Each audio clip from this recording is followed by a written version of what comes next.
پاکستانیوں، کبھی پاکستان میں دو بڑی ویلاگرز تھے، مبشر لقمان اور رؤف کلاسرا۔ آج کے ویلاگرز تب کہیں نظر نہیں آتے تھے، ان دونوں کا طوطی بولتا تھا۔ مبشر لقمان نے حامد میر کی طرح باقاعدہ ریجیم چینج آپریشن میں حصہ لیا تھا۔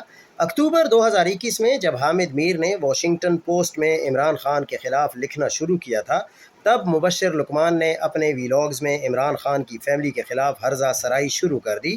حامد میر اور مبشر لقمان جب دونوں ایک ساتھ شروع ہو گئے تو خاکسار کو اندازہ ہو گیا تھا کہ جنرل باجوہ نے اپنا ڈرٹی ورک شروع کر دیا ہے۔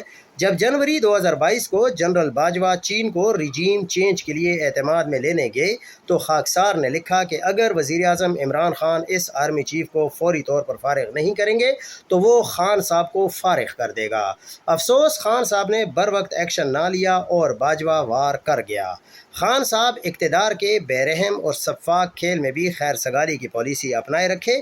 ان کی خوش فہمی یہ تھی کہ خیر سگالی کا جواب خیر سگالی سے دیا جائے گا، جبکہ ایسا کبھی بھی نہیں ہوتا۔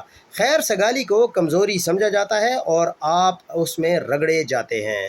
خیر، مبشر لقمان کی ساری ویورشپ عمران خان کی وجہ سے تھی۔ جیسے ہی اس نے عمران خان کے خلاف محاذ کھولا، اس کی صحافت ختم ہو گئی، ویورشپ تقریباً زیرو ہو گئی۔ دوسری طرف رؤف کلاسرا نے کمزوری دکھائی اور عمران خان اور ارشد شریف جیسے بہادروں کو ہی بے وقوف کہنا شروع کر دیا۔ انہیں مفاہمت کے درس دیے، نتیجہ یہ نکلا کہ ان کی بھی ویورشپ ختم ہو گئی۔ اگر رؤف کلاسرا صاحب حق اور سچ کا ساتھ دیتے تو ان کی صحافت زندہ رہتی۔ اب انہیں شاید سمجھ نہیں آ رہی کہ ان کے ساتھ کیا ہو گیا ہے۔